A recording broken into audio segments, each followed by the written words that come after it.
Chapters 10 and 11 of Raymie Nightingale.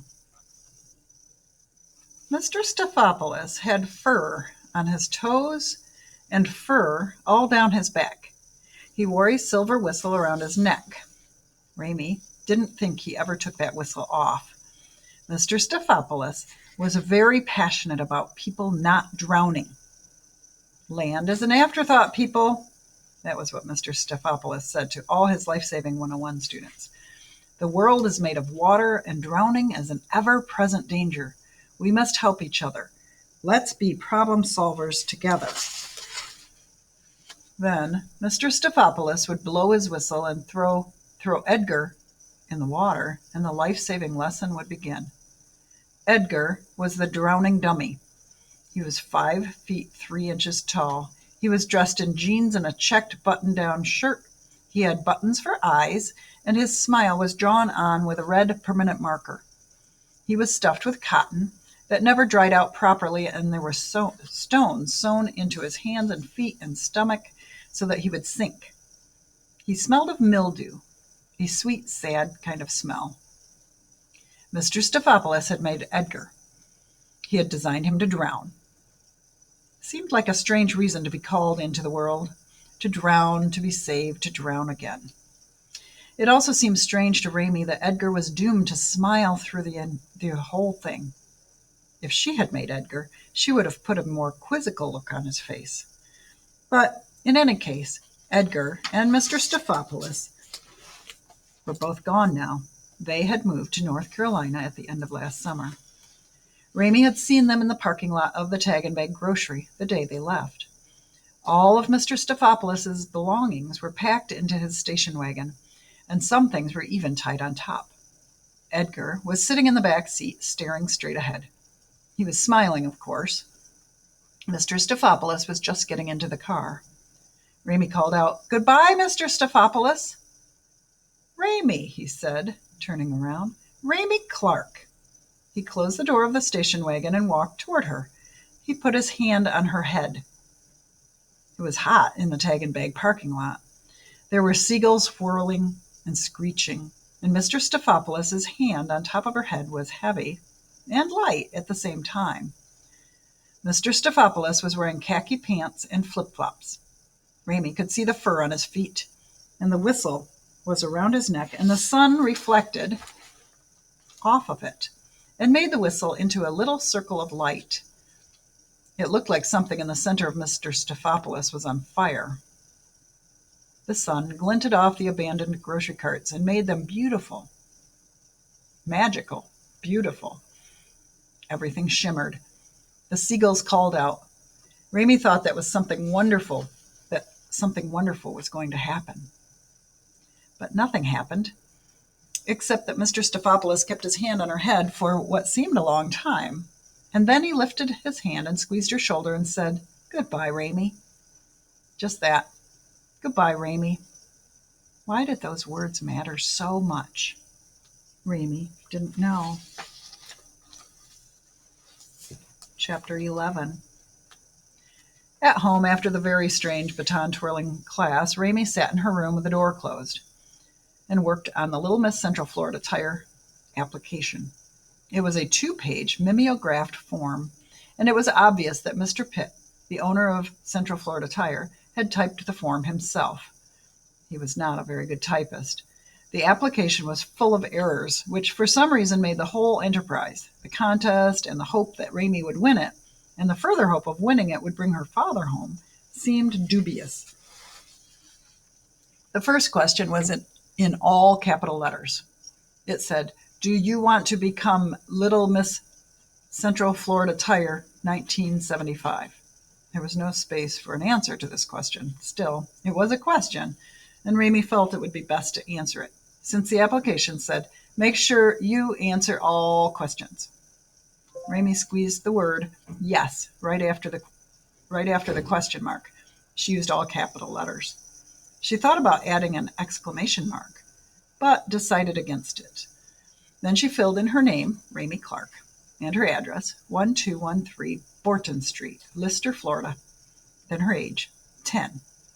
She wondered if Louisiana and Beverly were sitting in their rooms filling out their applications. Did you have to fill out an application for a contest if you intended to sabotage the contest? Raymie closed her eyes and saw Louisiana writing the words, "The Flying Elefantes," in the air with her baton. How could Raymie compete against somebody from a show business background? Raymie opened her eyes and looked out the window. Old Mrs. Borkowski was sitting in a lawn chair in the middle of the road. Her shoes were untied. Her face was lifted up to the sun. Raymie's mother said that Mrs. Borkowski was as crazy as a loon. Raymie didn't know if this was true or not, but it seemed to her that Mrs. Borkowski knew things, important things. Some of the things she knew she told, and some of the things she knew she refused to tell, saying nothing but "pfft" when Raymie asked for more information. Old Mrs. Borkowski probably knew who the Flying Elefantes were. Raymie looked back down at the application. It said, "Please list all of your good deeds. Use a separate sheet of paper if necessary." Good deeds? What good deeds? Raymie's stomach clenched. She got up from the desk and left her room and went out the front door and walked into the middle of the street. She stood in front of Mrs. Borkowski's lawn chair. "What?" said Mrs. Borkowski without opening her eyes. "I'm filling out an application," said Raymie. "Yes, and so?" "I'm supposed to do good deeds," said Raymie. "One time," said Mrs. Borkowski. She smacked her lips. Her eyes were still closed. "One time, something happened." Obviously, Mrs. Borkowski intended to tell a story. Raymie sat down in the middle of the road at Mrs. Borkowski's feet. The pavement was warm.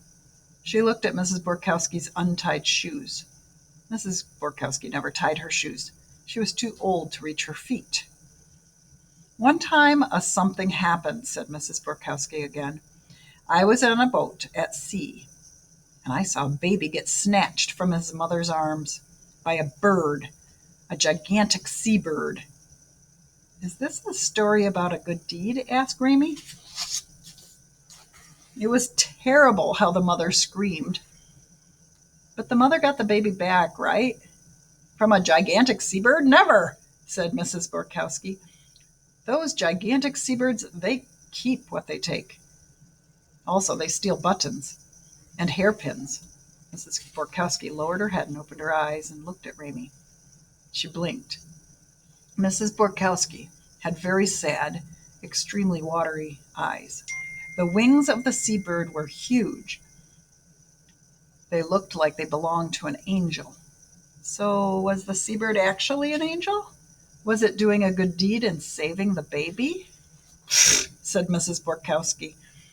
She waved her hand through the air. "Who knows? I'm only telling you what happened, what I saw. Make of it what you will. Tomorrow, you come over and cut my toenails, and I will give you some of that divinity candy, okay?" "Okay," said Raymie.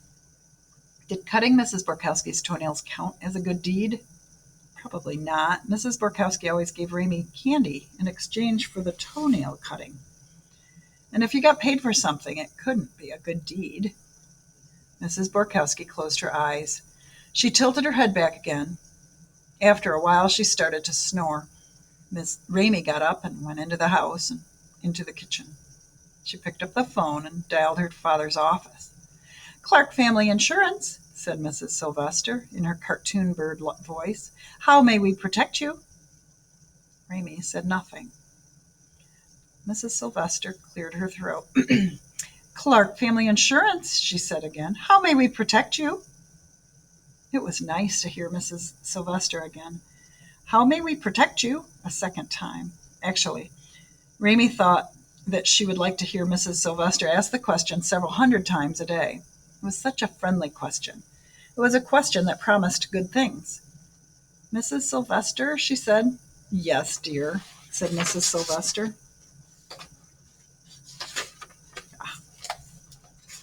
Raymie closed her eyes. She imagined the gigantic jar of candy corn sitting on Mrs. Sylvester's desk. Sometimes in the late afternoon, The sun shone directly on the jar and lit it up so that it looked like a lamp. Raymie wondered if that was happening now. Behind Mrs. Sylvester's desk was the door to Raymie's father's office. That door would be closed, and the office would be empty. No one would be sitting at her father's desk because her father was gone. Raymie tried to conjure up his face. She tried to imagine him sitting in his office at his desk. She couldn't do it.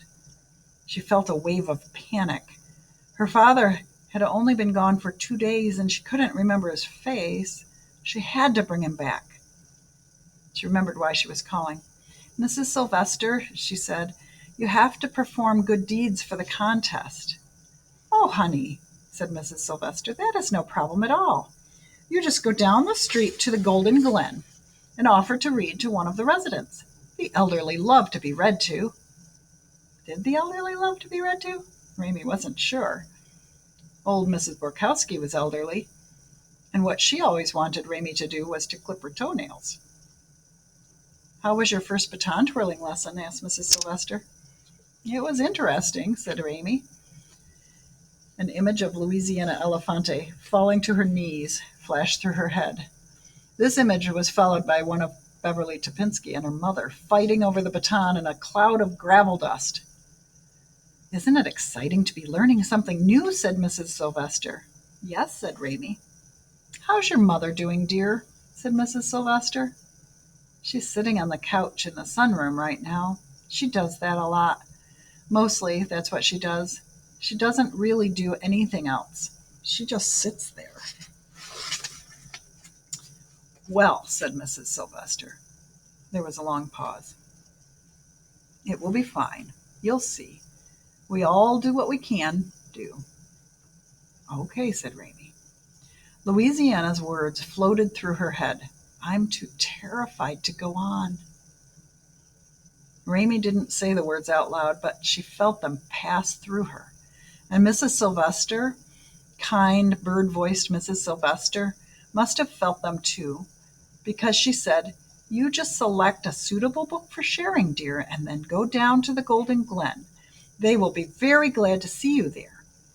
You just do what you can do, okay? Everything will be fine. It will all work out right in the end."